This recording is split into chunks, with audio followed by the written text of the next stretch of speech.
But basically, she posted a thing like 2 weeks ago, a week and a half ago, like got like 500,000 impressions. We got like 10, 20 new subs that joined. I mean, half of them bought, half of them didn't. But I mean, they've since gone quiet. We just like, I mean, like our back end chatting is like not necessarily a problem, but it's just like these guys they've now joined, but now they've gone quiet. It's just like, And like I do implement that thing. In one of your videos, you had a thing where you said when someone spent, the next day, like message them again. I've done pretty good like track keeping of doing that in the morning. I message people who bought the day before, whatever. Like I do it personally, even on the chats. And yeah. it's still like this guy will maybe come back a week later and come and speak. Even if I give him a nice treatment, maybe even send him a nice little voice note, like pre-recorded voice note or whatever, send him a little pic, whatever. Like some of these guys are just fucking does my head in. Like, why pay $12 to sub to someone if you're not even gonna fucking speak?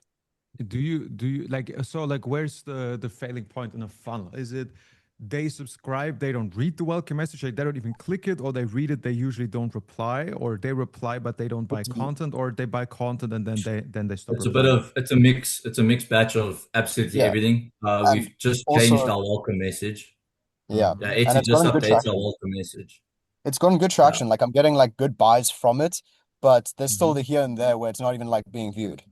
Well, not that we're really getting new subs in. We get like maybe like Yeah, two a yeah, day. yeah. Where's like but where's like obviously it's always a combination, but where's like the top two? Like most people like they either don't read the welcome message, or when they buy content they drop off. Like where's the most common? I'd say probably the dropping off after buying content. Okay, so after which PPV on average, like $12, $30, like where do they drop off? Yeah, It's it's such a hard to say. mix. It's not, yeah, because some are joining, they don't want solo content. They just go straight. They want BG straight away.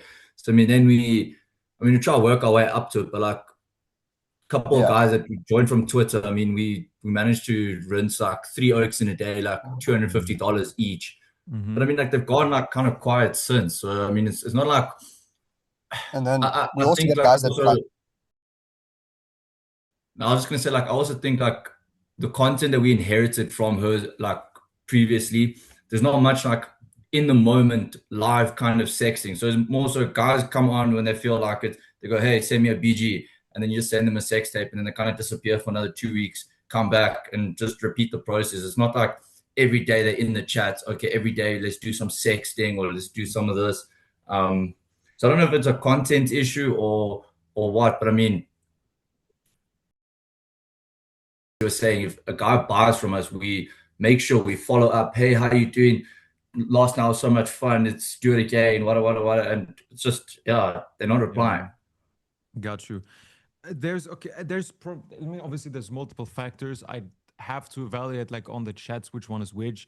Content is a big thing. I mean, if we assume okay, like she has, let's just think of something like hypothetical to get the point across, bro. If she has like 10-minute videos where she does a backflip, she has three dildos in her pussy, and she's singing like the Chinese national anthem backwards, and you sell that for $20, people are probably not going to drop off. So that's one thing. We got the over deliver, under promise type thing, which 100% I think that's going to be an improvement. Then, one sec, let me write this down just so we could actionable steps before we go into it. Okay, so basically, it's like such a brain rot obvious point, but it will be a factor. Second of all, we got the habit of the subs. So since especially the ones who've been on the profile for longer, it's kind of like if McDonald's starts being a steak restaurant tomorrow, they might have the best steak in the world. But I'm used to going in McDonald's saying, my guy, 20 nuggets, sweet and sour sauce now. You know, like I'm not, my habit is just built like that. It's very hard to convince me otherwise because that's what I go to McDonald's for. And third of all is like the, let's say, the funnel itself. What I mean by that is, okay, how do we get people into the DMs? What's the message sequences? You know, the chatting style and like the feed and stories in itself, which is a bit more of like the technical thing. Welcome message as well.